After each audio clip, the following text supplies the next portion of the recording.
Hey guys, it's Ashley with Pugs and Pearls, and today I'm going to be doing my haul, my nail polish haul from the indie shop. So this is really cool. I honestly didn't know that there was these types of like indie conventions where people got together, sold nail polish, and this was my very first one. So I found out about it. There was one in New York, there was one in Atlanta, and then there's one coming up in California. And when I had found out about them, normally they're not near me, so like I've never seen one in the South.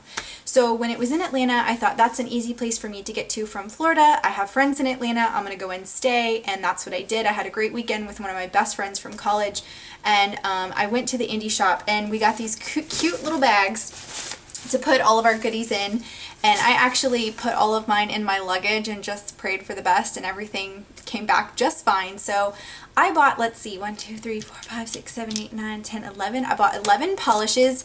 I've got swatches for you guys, and then I also got some other things too. So I'm going to go ahead and just jump into it, tell you what I got, tell you what I think about them. I've worn some of these already, some of these I haven't. So I'll throw in some swatch pictures for those, and then for the ones I don't, I'll show you what they look like on the swatch wheel. But first things first, I probably bought the most from KB Shimmer, and as you can see, like I feel like a lot of these polishes are very like neutral, except for a few. I feel like I'm in a very like, I don't know, neutral mood right now, and a lot of these are like browns and nudes and golds and stuff like that. So the first thing I got was the only indie exclusive polish. There were, I guess each maker made like 2 exclusive polishes for the event. This one I think you can still get online at KB Shimmer. This is called I Never Would Have Guessed. And it's a kind of, to me, it looks like a very bronzy shimmer. I just thought it was unique and it looked really fun. I have not worn this one yet, so I'll show you the swatch. But it's very pretty. It's just a bronzy kind of holographic. And I just thought that was really cool, something different that I didn't feel like I saw every day. But none of the other exclusives really stood out to me, so I didn't get them. And also, I forgot to mention, there were tickets that you could buy to get into the indie shop. I think mine was like $25 that I purchased because I wanted to get in early. There's like regular admission, early admission, and then you can also buy a special bag that is really expensive that comes with a lot of like special stuff, like special polishes, but those things sell out super quick, so if you're not on top of it, you're not going to get one of those. But the indie, just getting to meet a lot of the indie sellers was a lot of fun, and just getting to kind of, I don't know, see a lot of people that were crazy about nail polish in person is very unique to me because, you know, I buy a lot of nail polish online and never get to see people freak out about it in person, so that was kind of fun too. The next color I got from KB Shimmer is called One Night Sand, which I thought was kind of funny and tropically, and it's this really cool kind of like nudie rose gold. It's really, really pretty. All of these on the swatch wheel are 2 coats, so all of these polishes straight across the board I felt like were really good. And again, it has this kind of unique like flaky look to it. It's not so like fine micro, it's actually kind of like, to me, medium flakes, and it looks kind of unique. It gives it kind of like a really cool kind of, I don't know, effect. It's very different from a lot of my polishes that I have that are rose gold in nature. It leans a little bit more gold, but it still has that rosy tint to it. And then this one from KB Shimmer I was really excited about. It's called A Hint of Manilla, and this one just screams to me neutral, but I'm going to be special neutral because it has that holographic sparkle in this nude base.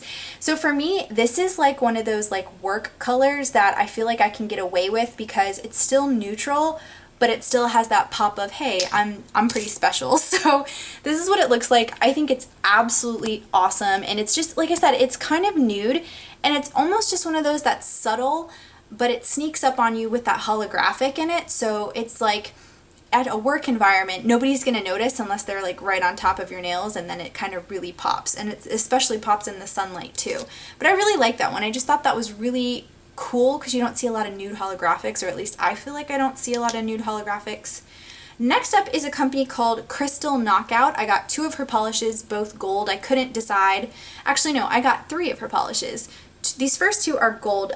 This first one is called Goin Deluxe, and it's this like holographic gold. It looks, I think it comes off slightly textured. Now this girl, she was telling me that she recently rebranded because I had never heard of her brand before. I was not familiar. This is what the swatch looks like. Again, I think it's just a really pretty Kind of got a gold holographic sparkle to it, a little bit textured, but of course not so much. I mean, you put a top coat on it, you won't notice that. And then this next one didn't have the holographic in it. It's just kind of like a very fine shimmer gold, and it's called Ghostly Chariot, which I thought was pretty cool as well. I don't know, this type of gold just really stuck out to me. And again, I just thought it was something a little bit unique. It's kind of a yellowy gold. I don't really have a lot of yellowy golds like this. I feel like I have more true gold. So that was kind of cool. And then she was from Orlando, if I'm not mistaken. And so I saw this, and it was a gold and, orange and blue polish glitter topper, actually. And it's called Swamp Legend. And you guys, if you've known me for a while, I went to the University of Florida. So for me, this is an absolutely must-have because it's my Gator colors, orange and blue. And again, it's just a topper. But I did, I think, put 2 coats on here just so you can see. It's a pretty dense glitter, and you get a lot of payoff per swatch, but that's 2 coats. But I would typically just use it as a 1-coat topper underneath it, or over it. Now, the next one up is what I'm wearing today. This is really awesome. It's from a brand called Ever After, and it's called Lassiez Les Bon Temps Rouleur, which is a New Orleans thing, and this is a New Orleans, to me, Mardi Gras color. It's got a gold base with gorgeous different green, purple, and I just see other types of like gold shimmer in here as well, and they're flakies. So I feel like that's what like really makes this unique. It's really just fun, and it screams New Orleans colors with, like I said, the yellow gold, the purple and the green. Those are all really pretty Mardi Gras colors, and again, just something really different. So I definitely had to get one of those. Here it is on the swatch wheel in case you want to see. Again, 2 coats, and it gives a really nice coverage of that. Now this next one comes from a company that I've always wanted to purchase from. I've just never gotten the chance to do it, and it's from Colors by Llarowe, and they certainly had some really pretty holographic polishes. I just picked up one, and this is a really pretty, to me, kind of like silvery holographic, and it's called Blond Ambition.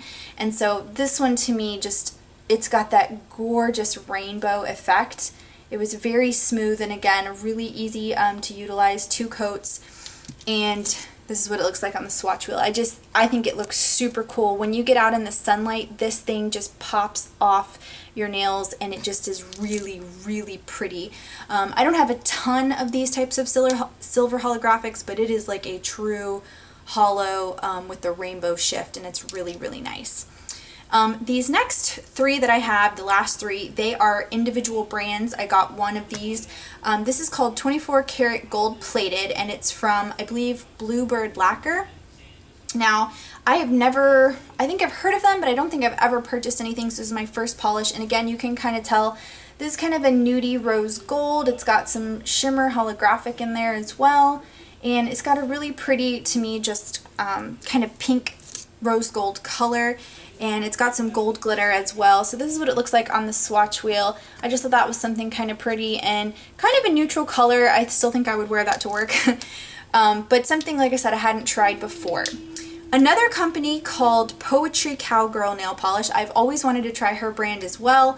This I thought was kind of a unique shade, and of course you guys know I love country things. I feel like her style is very country, very western, and it's called Old Wooden Fence. So this is an old wooden fence in a bottle, and it's got this kind of like deep gray or kind of like murky gray color, but you see there's gold bits in there. So to me, it was a really subtle but a really cool, I think, concept for a polish. And again, something you could wear that's kind of neutral but still has some bling in it, but not overkill. Like, this isn't gonna sparkle. It doesn't have any holographic in it. It's just got some gold flakes in there, but it's just kind of subtle. So I think with a top coat on, this would look absolutely gorgeous.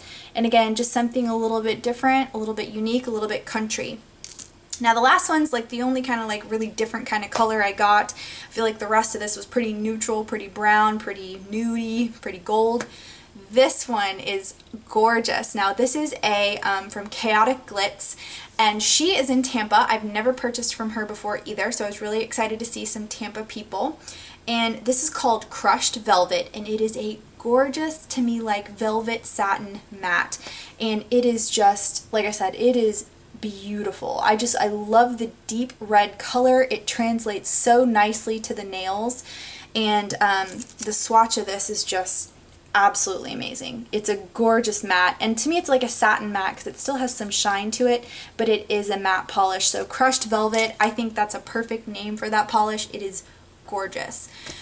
So those are the polishes that I purchased. I did purchase like a few things that came with some of my stuff.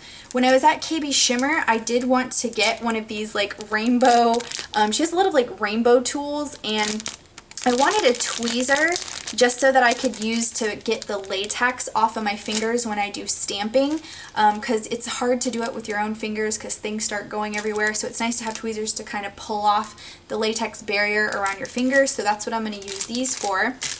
And then I also wanted to try one of her scents. It's the Citrus Blast. And that's one thing about ordering online from indie companies is you don't know if you're going to like their scents, whether it's their cuticle oils, their lotions. So being in person and having testers there was really great and really helpful to try to test out some of the scents to see if it's like, you know, would I purchase this? Is this something I want to get? Because they also sell them in bigger sizes, but I really like the Citrus Blast. It's very orangey, which is what I really like. So this is a nice cuticle cream / hand lotion.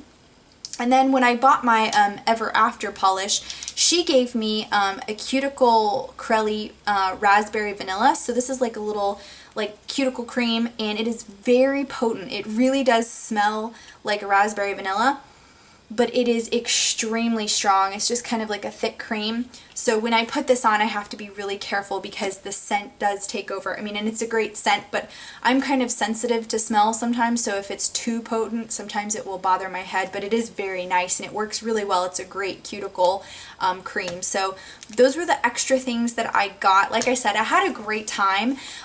They do take they take cash and they also take cards. So a lot of people were utilizing just their credit cards or their debit cards. I personally did take cash because I didn't want to get overwhelmed. There's so much to see and look at when you go to these things that you can easily spend a lot of money quickly. So I felt like if I had cash, I would be a little bit more responsible about my purchases, and I think I did okay. Like, I still bought a lot, but I think it could have, if I didn't see the money going out of my hands, I would probably have bought twice as many. So I'm glad I did. I tried to make good purchases, and again, I just purchased things that were unique to me or stuff that I don't already have. There was tons more stuff that I wanted to get, but I tried to be conservative as I was going on a plane and had to check my luggage. I knew I didn't want to take too much stuff back with me. So it was a great experience. I definitely, here's a little card from the event, the indie shop. It was March 11th, like I said, in Atlanta. And like I said, there's one coming up in Los Angeles. So if you're in that area, or somewhere in California, if you're in that area, I'll link the indie shop below. There's a Facebook group. And again, there's a ticket. It has a link to where you can buy tickets to go to these types of events. But it was a lot of fun, and I definitely hope that I get to go to another one. I hope they have another one in the South. Someone needs to do one in Orlando because that's a big hub. A lot of people come to Orlando for Disney World. I think that would be really cool to do one there. But I hope you guys enjoyed. If you have any questions about the indie event or the indie shop, which is what I went to, you can leave them below. I'm not sure what else to say about it other than, like I said, it was a lot of fun, and I enjoyed being around other people who were as crazy about nail polish, or even more so than I was. It was a lot of fun to see that, and it was really fun to meet some shop owners and just kind of get to know them. And like I said, I met a few from Tampa, which I didn't even know that they were here, so that's kind of cool. I followed some new people I didn't know, got some from some people I did know, and got to meet them, so that was really nice. And again, thanks guys for watching. If you have questions, leave them below. We'll chat there, and I will see you in my next video. Bye!